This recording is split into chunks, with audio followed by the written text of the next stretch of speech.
Hello. Hi, everyone. Thanks so much for joining me today. I'm going to talk a little bit about one of my guiding principles for doing this work and why I feel like it's so important as we continue doing diversity, equity, and inclusion work. Um, Many moons ago, before I started my business, Decide Diversity, and was doing DEI work, I was in learning and development. And that's where my educational background is in.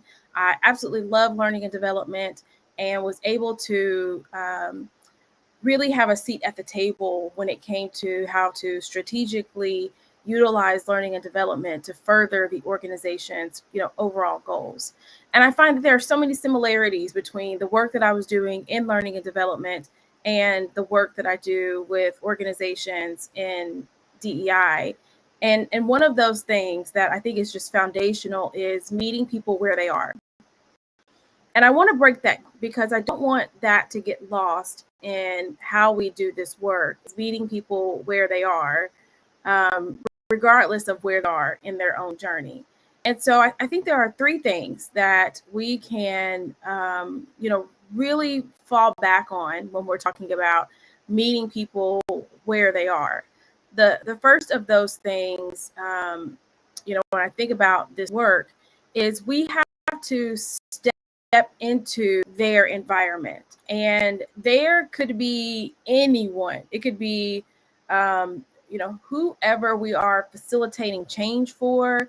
It is whoever we're trying to bring to the table. It is the communities that we're serving. It is everyone. It's all of the above. But really stepping into their environment. And when I think about this, when I think about stepping into their environment, I'm reminded of two things. I had a professor while I was studying for a PhD. I had a professor who was a consultant.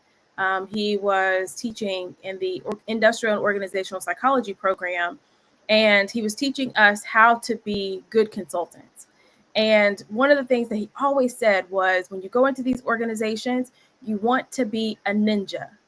Like you want to be so stealthy and kind of undercover and unnoticeable, as you are really learning the environment because the environment, right? Like you don't want to go in there and your presence be a distraction, a disruption, why people are doing something different than their day to day. And that really stuck with me because, even in learning and development, but especially in DEI, oftentimes folks want to present their best selves. They want to do everything by the book. They just think about it. When the high ranking, person leader comes into the organization, they're doing a site visit or whatever. Everyone is on their P's and Q's. Everyone is on their best behavior. Everyone is doing things the way that it's supposed to be done. And then when that person leaves, it kind of goes back to how it's normally done. And I didn't want that. I didn't want to be my presence force everyone to act differently. And so I made it my mission, whether I was in learning and development or I was doing DEI, which in my mind, there's a lot of overlap.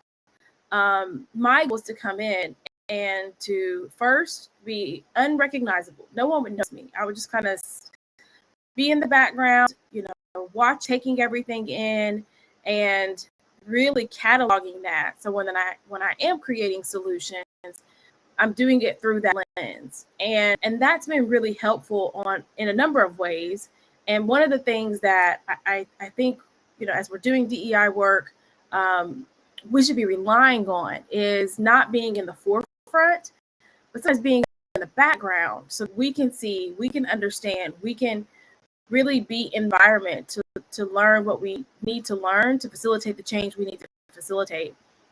And if you're in learning and development, then this is going to make perfect sense. But the first step when you're talking about any learning and development solution is analyze. I follow the analyze, design, develop, implement, evaluation.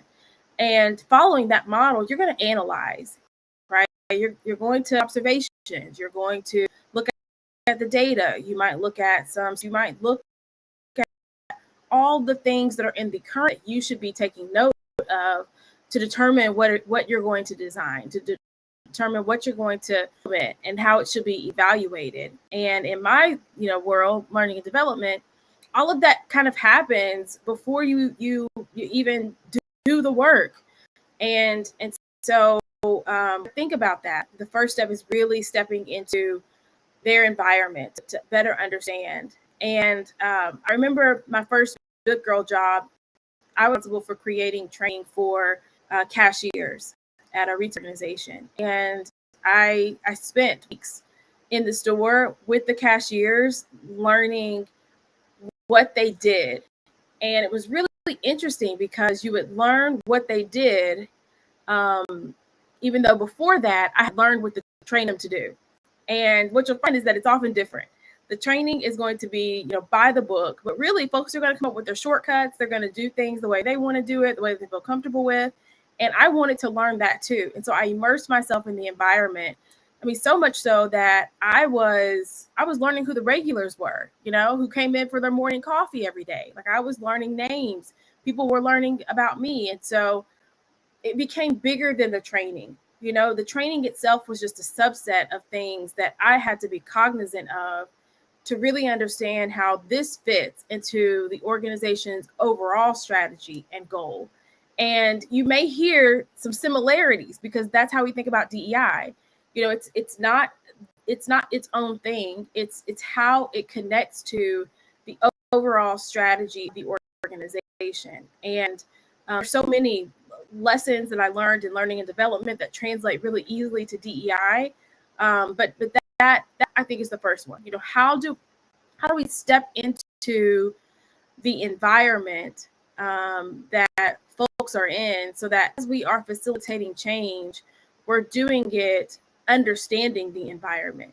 We might not understand every single person's perspective and experience in the environment. We've got to understand the environment. Like, we've got to see what folks are working with so that we know how to get them to the next phase in their journey. So I think that's the first step. And when I talk about meeting people where they are, I take that step very seriously because that's how you build trust, right? We can't be in a corner office creating strategies and doing things that are going to impact people that we've not been in their shoes. We've not been in their environment. We've not seen what they've seen or experienced what they've experienced. And when it comes to the work that I do within DEI, I want that same level of exposure. I want that same level of immersion and that same experience, because I want to ensure that the people that I'm facilitating change for, that I'm bringing along with me on this journey, that they know me, that they trust me, that they see that I am doing this because I want to make the environment better for everyone. And that I'm not just there to recommend that everyone else is doing, but that I truly want them and the environment that they're in, and hear from them and create solutions that really work for them. I think the next thing, and this is the part that I really like this. This is the part that's fun for me. And that's understanding other people's thought process. Like, I want to know how people think. I want to know, how did people arrive to the actions that they're taking? What was their decision-making process that happened in their head? What are the things that went through their mind for them to get from point A to point B? That is so intriguing to me. Always has been. Questions that I might ask, especially through kind of a DEI lens, is, are they even aware of fill in the blank? As I think about some of the back and forth conversation and the rhetoric that's happening, sometimes I ask myself, are they just a bad person? Like, are they just a mean, hateful person? Sometimes I ask myself, are they misinformed? Did they get wrong information somewhere along the line and they're building their thinking on that? The bottom line is, what's the intent behind their line of thinking? How did we get here? How much of their thinking goes into the decision-making process? And, really, it's not a question of are they, it's a question of how many people are unaware. How many people are misinformed? How many people, even when they have the information, even when they have the facts, even when they're presented with the evidence, just don't care?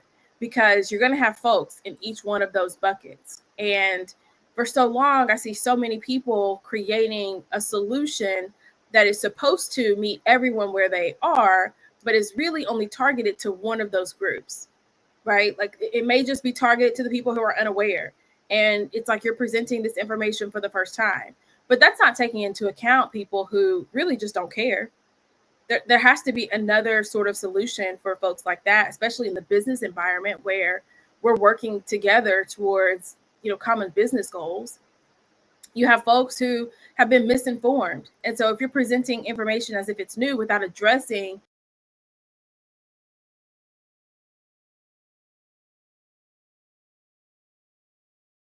where they are. And I think that because of my learning and development background, that comes natural to me, is to really know and understand that not everyone is going to be the same place as they're learning about this way of work, as they're learning about, the theories, but also the application of DEI. Um, all of that has to be a part of the process for figuring out where do we go from here. And recognizing that there's not going to be just one solution that's going to do all of those things, that there has to be something that's going to meet each person, each group where they are.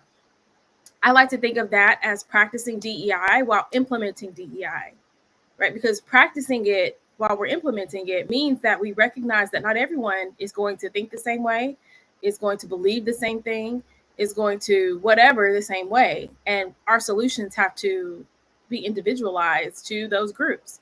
Um, I often think about some of the um, trainings and solutions, especially if they are voluntary. And I'm sure most folks see this and recognize this, but the people who show up are the people who are already there.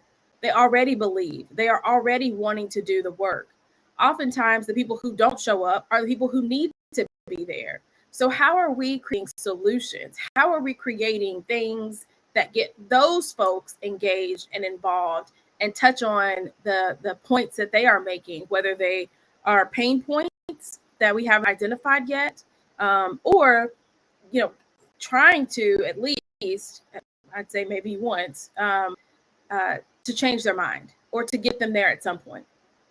I'm not in the business of changing minds, because I think that um, it's way too long of a process. But also meeting people who are open to changing their mind. That's a better way to say it. Because you have some folks who just don't want to, and then you have some folks who said, you know what, I will if I'm presented with this in a way that makes sense for me. Those are the folks that I can meet them where they are. The folks who just don't want to, if they come around, we'll be there. If they don't come around, then I think there's another line of systemic solutions that need to take place. But I just want to really focus on the folks who want to do this work, who are at least open-minded to doing it. How are we meeting them where they are to get them to come to the events, to get them to come to the trainings, to get them to engage in, to be an advocate for, a spokesperson for, to do the work? And I think that a lot of the things that are best practices and are popular today miss the mark there, because they're talking to people who are in the choir, right? They're not preaching to the people who aren't even in the church. And that's another really big, important part of meeting people where they are. Are we just evangelizing the people who are coming to us and are open and willing? Or are we meeting people and going outside of our trusted circles to talk to folks, to really understand what is it that is not what is it that's not getting to you? What is it that I'm not doing, or what is it that I'm doing or not doing? What is it that I'm saying or not saying that's not resonating with you? I was working with an organization, and prior to us getting started, they told me that there was one person on the leadership team that was just not on board, was against bringing me in, did not see the need, all of that. And by the time we were done, he was one of the people that I would go to first to poke holes in and it wasn't because he was against it. It was because it needed to make sense. And once I understood his the way he was thinking, his thought process, then I was like, you know what? I just had to come to you in a different way than maybe I had to go to other people. And it wasn't that I had to change me, but it's that I had to understand him. And once I did that, we were able to go much further, much faster, because he wasn't the one who was holding the group back by asking questions that needed to be asked. He was the one who I knew he was going to ask these questions. I anticipated that he was going to ask these questions. They were really good questions. And I knew that I had to be prepared with it so that we could move forward at a rate that the group wanted to move forward at. And so that is one of the reasons why, as you know, a lot of organizations may have employee resource groups or DEI councils or whatever. I highly, especially with the DEI council, I highly encourage bring someone on who is not 100% on board with whatever, with DEI, but is open to participating, because that person is going to, as long as they want, the end goal is the same. They want to create an environment where everyone feels like they belong. They want to create an equitable environment, one that's inclusive.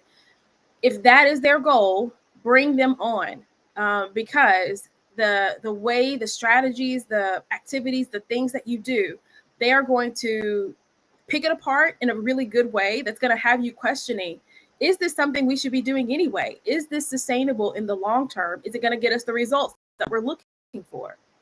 I learned that early on in as I was doing consulting, that I wanted to have someone like that I wanted to have someone whose thought process was critical in a way that was necessary so that we could create a strategy that was the best that it could be, that was really far reaching, that really met people where they are, regardless of what they thought. If you have someone who in the space at the table who thinks like that, it's going to challenge you, it's going to help you grow, and it's going to help you get there faster.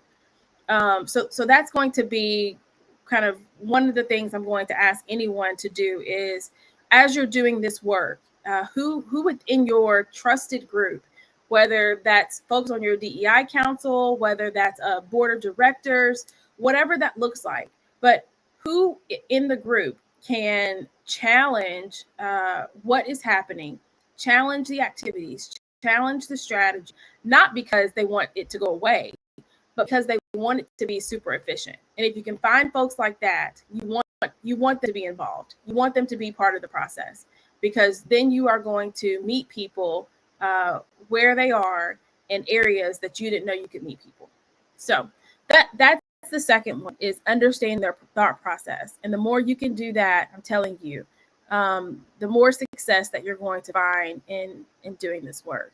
That one has, like I said, it's been my favorite. It's where a lot of the learnings that I've had have come from, is really understanding how did they arrive at this thought? How did they arrive at this conclusion? Because if I can understand that, and I can ask the right questions to get to that conclusion, that's another really big one. If I can ask the right questions to help me understand how they got there, then it's almost like reverse engineering. Then you can create solutions to interrupt those patterns. I think one of the, before I go to the third one, I think that was the intent with a lot of the implicit bias, right? Intent was, where in the thought process are people kind of falling short, which then introduces bias into the decision-making process. But it got too caught up in the theory of implicit bias, and not fully, by the way, but it got too caught up in the theory and not enough in the application. And even the application, when it comes to, well, make sure you have a diverse, interview panel or hiring panel, that was too prescriptive. It was. It probably, it works. Don't get me wrong, it works, but it was too prescriptive because it told people what to do instead of how to do it. So then folks were, as they're thinking about, okay, well, what else can I do? they're not able to think through the process of what else do I do. Now they're just looking for, well, someone needs to tell me what to do. And when it comes to me, that's just not how I operate. I want to teach people how to think. And so in asking the right questions, then you get folks to start thinking and to start unwinding their thought process to really understand, how did I get to this conclusion? And then what do I need to do to ensure that I'm interrupting whatever's happening in my brain so that I don't necessarily get to the same conclusion the next time. And that's long, hard work. There's nothing, short about that at all. It takes time. It takes focus. It takes intentionality. And again, it takes time. And so I think a mix of both, here's what you can do, but here's more importantly, what you can do is important. And then the third thing that I really love about meeting people where they are, and that, I say meet people where they are, but it's more than that. It's meet people where they are so they can get to the next phase in their journey. That's my guiding principle. And oftentimes I just shorten it to, let's just meet people where they are. But really the goal is action. Like, how do we meet people where they are and then get them to take the steps necessary to get to wherever they're going? And so that's where this piece comes in. It's developing solutions that help them. And oftentimes, help them get to that next phase in their journey. I was in my first, kind of big girl job. I worked in learning and development. And I can't even, as I was thinking about what I was going to say today, I was thinking about the series of events that led to me being a mentor of the chief operating officer. Like, I don't even know how that happened, but it did. At some point along the way, the chief operating officer would mentor me and really helped me understand my role through a strategic lens. And this was 10 plus years ago. So I was in learning and development, meeting monthly with the COO. And I remember this one time, he kind of drew a picture for me, and he said, leaders within the organization come to learning and development and will request training. And prior to that conversation, we just had a list. Like, you could submit your training request and we would fulfill it. We would do it when we could get to it. And really, there weren't any questions asked as to whether or not the training was necessary. It was just, let's just do the training. We trust folks to know that their folks need training. And honestly, it was considered a win because learning and development was seen as a solution. Learning and development was at the table. Like, folks were bringing us in so that we could help them and their departments, their group function better. And it's like that's the goal. That was the goal of learning and development, because development wasn't always at the table. And so we create this training when we got to it. And then a couple of, weeks or months after the training went live and folks started to take it, the leader would come back to us and say, well, the training didn't work. We're still seeing what I'm seeing. And the COO really helped me understand that training wasn't the solution for everything.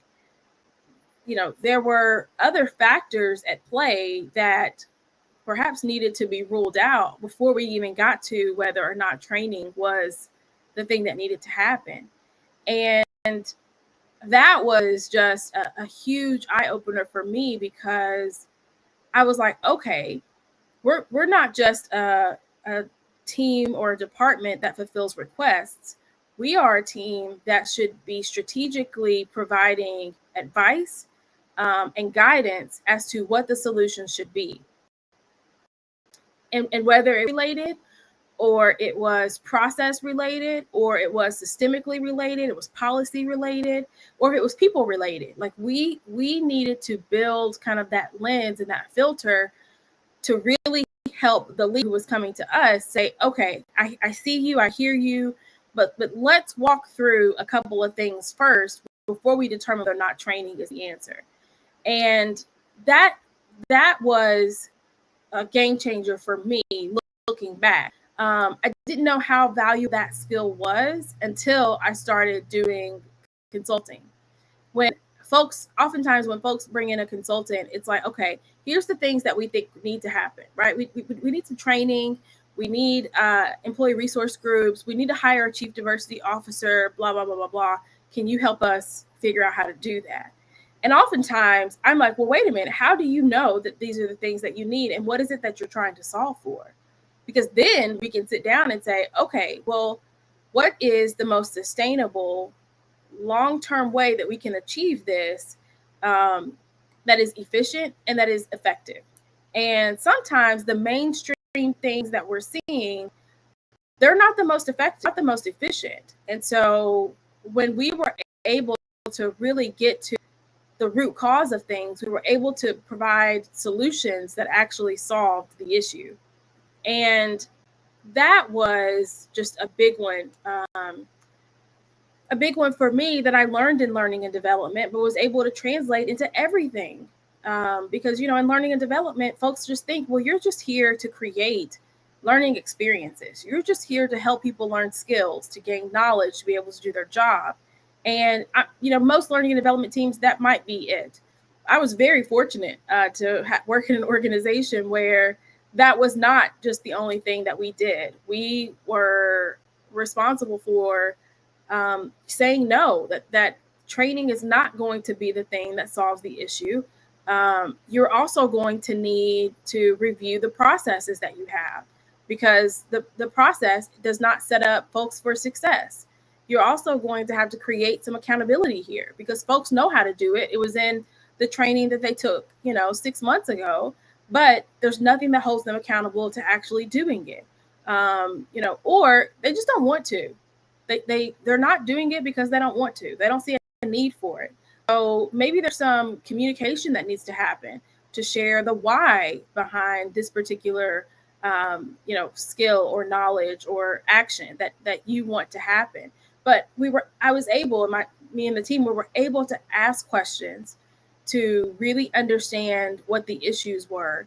And then we were able to recommend things that sometimes, yes, it was training, but many times it was training in addition to something else that the leader, was ultimately responsible for. That translates to DEI in so many ways, because there have been so many times where an organization will call me in to do training, and I'll ask the question, how does this fit into your overall strategy? And it always falls into awareness. And it's like, okay, well, what are you doing after the training to help folks really practice the skill, to really ensure that they are set up for success? And those things often aren't there. They're not fully formed out. They're not fully developed. That's why now when I do training, I provide those things. I provide the tools and the resources. So after I'm gone, the learning still continues. The knowledge transfer continues to happen. I was working with an organization. Pretty much all of my clients were told me that they needed this without telling me that they needed this. And I think because this is not customary, it's not customary to have a toolkit that you can utilize after you hire someone for training that will probably get you through to the next year, a full year's worth of activities and things. When folks hear my price, they don't understand that, because that's not the norm.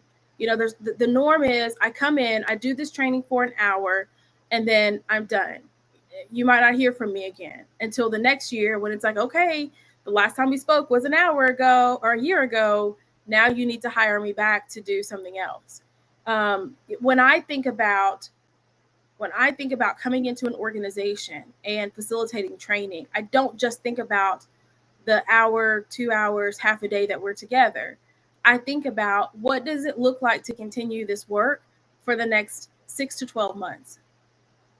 What does it look like to take what I'm saying today and and implement it in a way that is effective and that is sustainable for many months to come.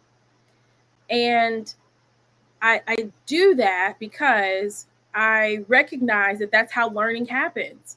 Learning doesn't happen in the hour that you're together.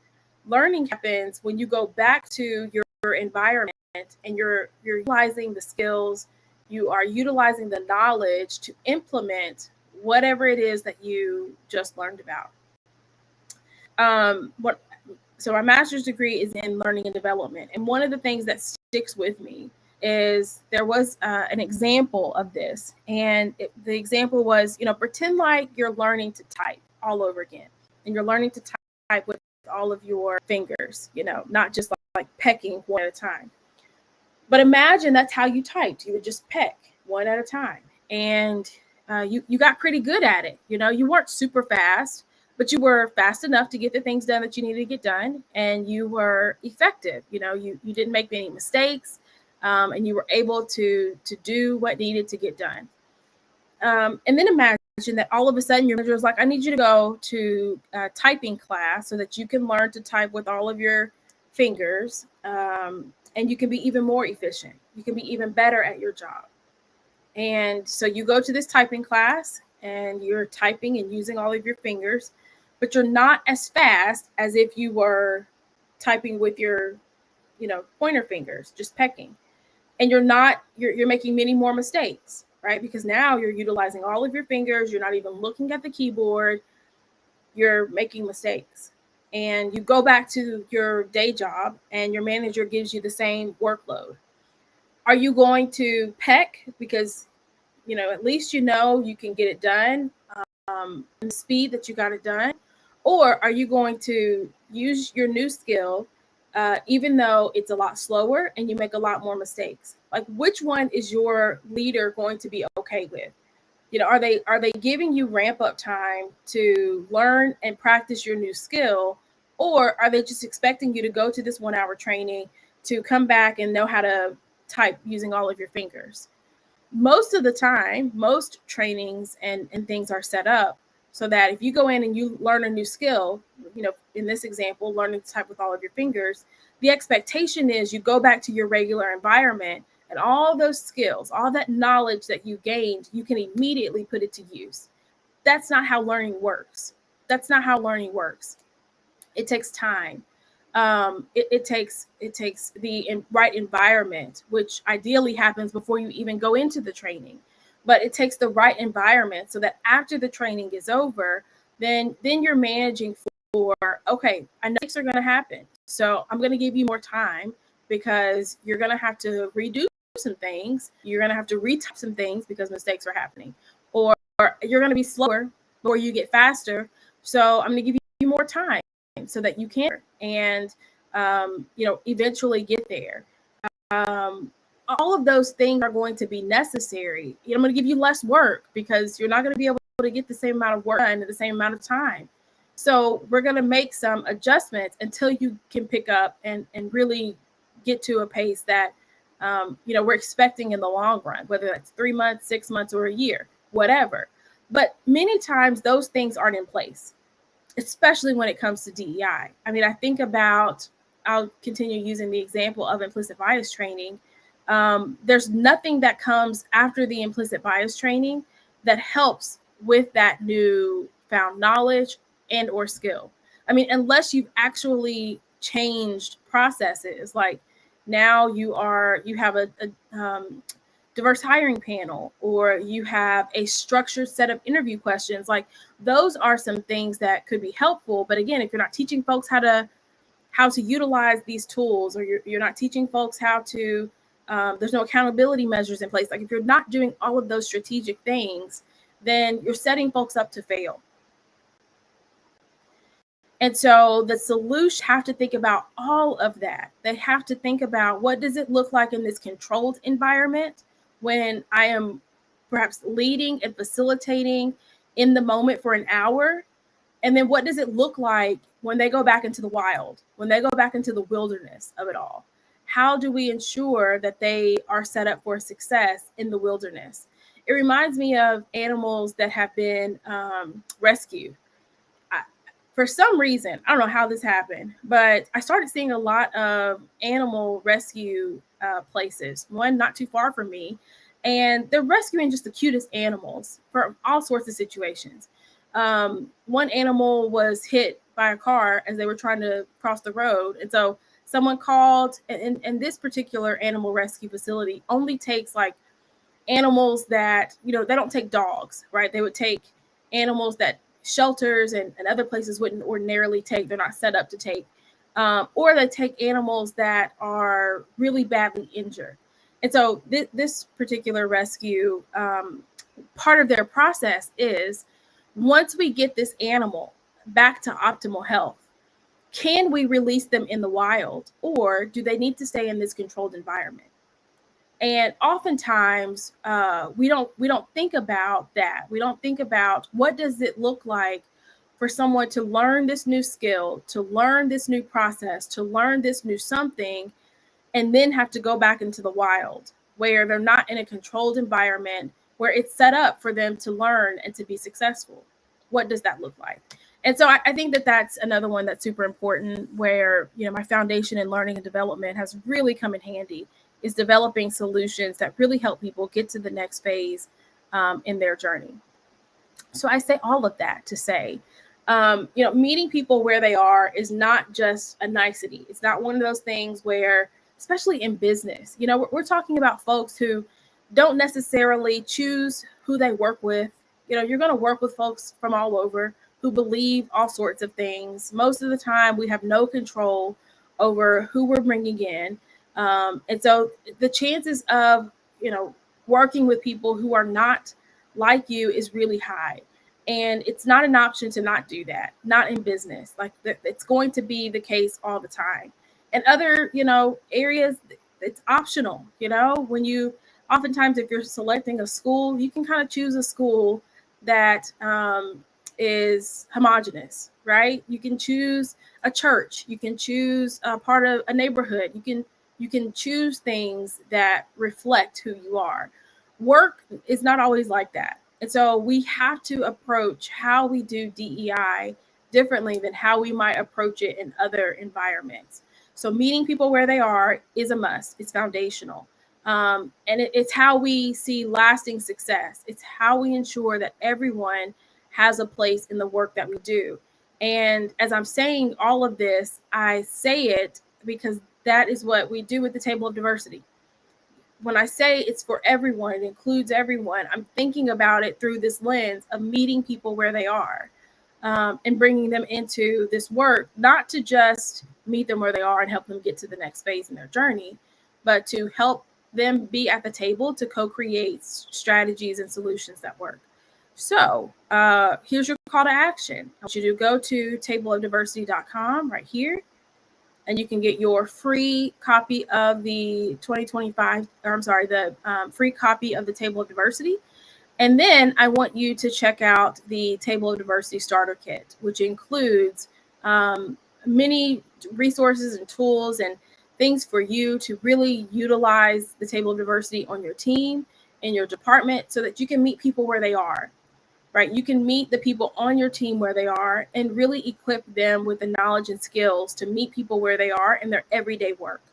Because it's so necessary in order for us to do this work in a way that is sustainable, that's lasting, and that's really transformative. So go to tableofdiversity.com. I don't know which way I'm pointing, and get your free copy of the Table of Diversity. And then I want you to check out the starter kit so that you can better equip yourself, your team, and really your organization to do this work, and so that everyone can feel comfortable and confident to do it, because that's another piece too. So thanks for joining me today. I will see you next time. My name is Demetria Miles McDonald, founder of Decide Diversity and the creator of the Table of Diversity, and I'll see you next time. Bye.